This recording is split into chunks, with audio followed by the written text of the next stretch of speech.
India menjadi rumah bagi keragaman budaya dengan pemandangan yang menakjubkan dan makanan yang menggugah selera bagi sebagian orang. Tetapi pesona India saat ini bukan cuma itu aja, karena India saat ini juga ikut terjun ke pasar motor internasional. Itu karena India memiliki banyak sekali talenta muda dan biaya produksi yang rendah, dan disempurnakan oleh merek-merek seperti Bajaj Auto, TVS, Royal Enfield, dan Hero Motorcorp. Sehingga hampir semua merek sepeda motor internasional bermitra dengan merek-merek India ini untuk memproduksi sepeda motor mereka di sana. Dan sebagian besar motor ini juga bisa kita lihat di belahan dunia manapun. Kenapa bisa? Ya karena sepeda motor buatan India sebenarnya menawarkan performa yang luar biasa sekaligus mudah dirawat. Ya meskipun sampai sejauh ini kita masih belum melihat adanya super sport dari India, tapi sepeda motor yang telah dilihat sejauh ini dari India, maka itu bisa menunjukkan masa depan yang cukup cerah dan menjanjikan dari produksian India. Maka dari itu di video ini kita akan membahas 10 motor buatan India yang mendunia.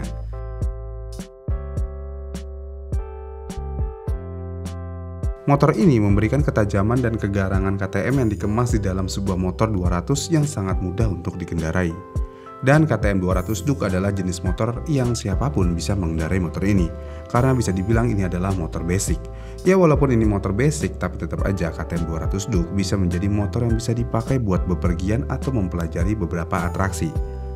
Kemudian tipe mesin ini memiliki konfigurasi liquid cooled 4 katup DOHC dengan 1 silinder dengan kapasitas silindernya sebesar 199,5 cc, dan motor ini juga dibangun dengan rangka trailis baja yang dilengkapi subrangka baut dan menghasilkan daya maksimum sebesar 25,47 horsepower dan torsi maksimum sebesar 14,38 pound-feet, dan motor ini memiliki berat sekitar 139,7 kg. Cukup mengesankan untuk motor buatan India, tapi ya mau bagaimanapun ini hanya dirakit di India ya, semuanya tetap dari KTM pusat.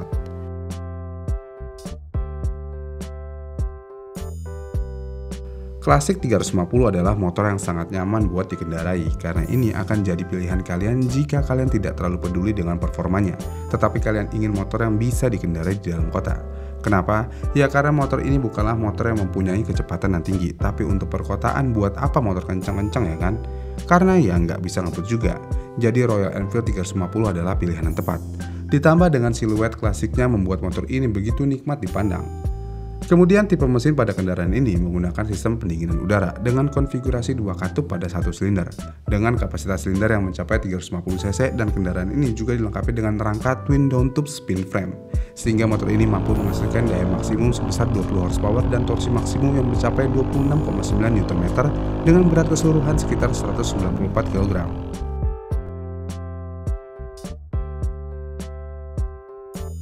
Triumph dan Bajaj Auto baru-baru ini melakukan kolaborasi, dan hasil pertama dari kerjasama ini adalah Speed 400. Dan ini adalah sepeda motor neo-retro yang cantik dengan memadukan antara karakter Triumph yang dipoles dengan arsitektur Bajaj. Selain itu mesinnya juga memiliki tenaga yang kuat di kelas menengah dengan sasisnya yang tajam dan ringkas, lalu suspensinya menjadi salah satu yang terbaik yang pernah dilihat dalam beberapa tahun terakhir ini. Namun satu-satunya kelemahan dari motor ini adalah bagian atasnya. Kenapa? Yaitu karena motor ini sangat berasa getarannya. Dan untuk mesin motor ini menggunakan pendinginan cair yang memiliki 4 katup DOHC dan konfigurasi silinder tunggal. Dengan kapasitas silindernya yang mencapai 398 cc, dan motor ini dibuat dengan rangka hybrid yang menggabungkan tulang belakang dan perimeter terbuat dari baja tabung dan dilengkapi dengan subrangka yang dapat dipasang dengan baut. Motor ini dapat menghasilkan daya maksimum sebesar 39,5 horsepower dan torsi maksimum sebesar 37 Nm dengan berat keseluruhan sekitar 170 kg.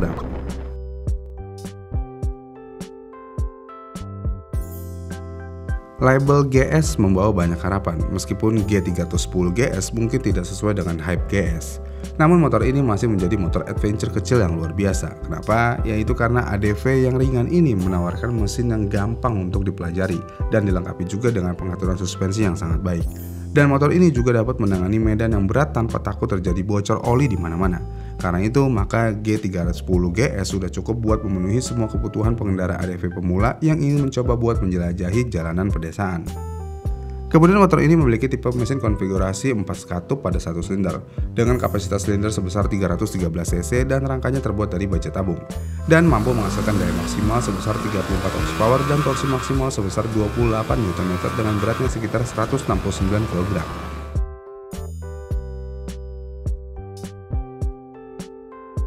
Royal Enfield Super Meteor 650 ini dilengkapi dengan mesin silinder ganda legendaris yang menggerakkan motor Twin Interceptor dan Continental GT 650. Namun pada kali ini mesin tersebut ditempatkan di sasis baru dengan posisi yang rendah, dan itu ditopang oleh suspensi Showa yang dikomposisikan sangat baik.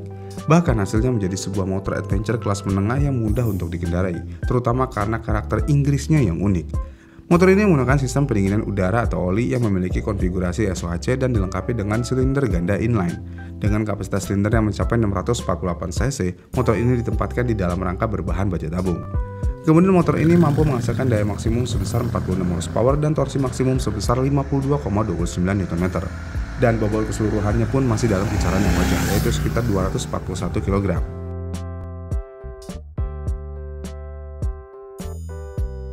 KTM 390 Adventure adalah sepeda motor yang kontroversial. Kenapa? Ya karena motor ini adalah sepeda motor jalanan yang dibalut dengan desain ADV dengan suspensi yang lebih panjang. Lalu mesinnya juga memiliki putaran yang tinggi dan tidak cocok untuk medan jalan yang berat. Namun menurut banyak orang, motor ini tetaplah menjadi motor adventure yang luar biasa. Yaitu bisa terjadi karena motor ini bisa berjalan di jalan raya dan juga bisa melewati jalanan yang kasar dengan mudah. Tetapi yang paling menonjol pada motor ini adalah kemampuan touringnya. Selain itu, motor ini juga dapat melaju dengan kecepatan tinggi tapi tetap nyaman buat dikendarai. Kemudian sasisnya juga tetap tajam seperti biasanya. Tetapi keunggulan terbesar dari KTM 390 ini adalah ergonominya. Kemudian motor ini menggunakan sistem pendinginan cair 4 katup dengan SOHC dan 1 silinder. Lalu mesinnya juga berkapasitas 373 cc dan ditempatkan di dalam rangka tralis yang kuat berbahan baja. Bahkan motor ini bisa mengeluarkan daya sampai 44 horsepower dan torsi maksimal di 37 Nm dengan berat sekitar 157 kg.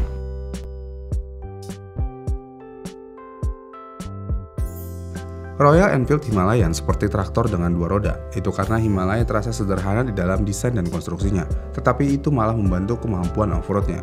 Ditambah lagi dengan mesin long stroke-nya yang menawarkan banyak torsi pada putaran rendah, sehingga kalian bisa dengan mudah mengatasi beberapa medan yang sulit. Dan yang kurang dari motor ini adalah kecepatan tertingginya. Tapi untungnya Royal Enfield memperbarui Himalayan dengan mesin yang lebih besar, lalu suspensi yang lebih baik dan banyak fitur modern lainnya. Kemudian motor ini memiliki mesin dengan pendingin udara, lalu konfigurasi SOHC dan LS410 long stroke single cylinder. Lalu mesinnya juga mempunyai kapasitas silinder sekitar 410 cc yang ditempatkan di dalam rangka split cradle frame dengan struktur setengah duplex. Bahkan motor ini bisa mengeluarkan daya maksimum sebesar 24 horsepower dan torsi maksimal sebesar 31 Nm dengan berat sekitar 185 kg.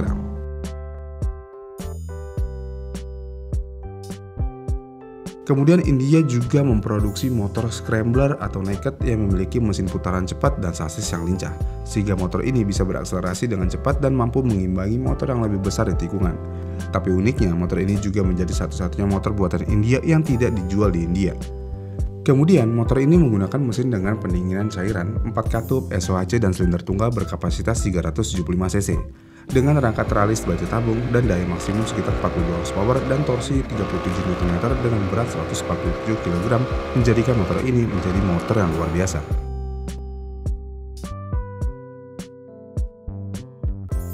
Motor Super Sport Mini ini adalah salah satu motor sport yang berkapasitas kecil terbaik.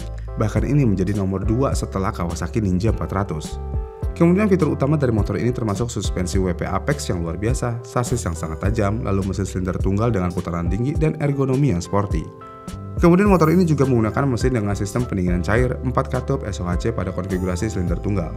Dengan kapasitas silinder sebesar 373 cc menggunakan rangka tralis baja tabung, maka motor ini mampu menghasilkan daya maksimum sebesar 44 horsepower dengan torsi maksimumnya sebesar 37 Nm dengan berat sekitar 154 kg.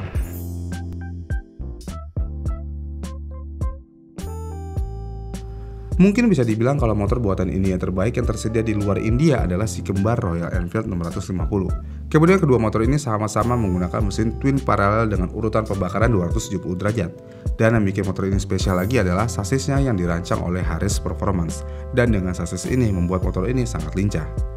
Kemudian motor ini juga menggunakan mesin dengan sistem pendinginan udara atau oli 4 katup dan konfigurasi silinder ganda sejajar. Dengan kapasitas silinder mencapai 648 cc, motor ini dibuat di atas rangka twin spar berbahan baja dan daya maksimum yang bisa mencapai 47 horsepower dengan torsi maksimum sebesar 52 Nm dan beratnya sekitar 201 kg. Dan itulah 10 motor produksi India yang mendunia. Jadi kita nggak bisa terlalu meremehkan India lagi sih. Tapi pertanyaannya, kenapa desain Suzuki India begitu ya? Komen di kolom komentar di bawah ya. Dan jika kalian suka dengan video ini, kalian bisa like dan subscribe channel ini. Dan sampai jumpa di video selanjutnya.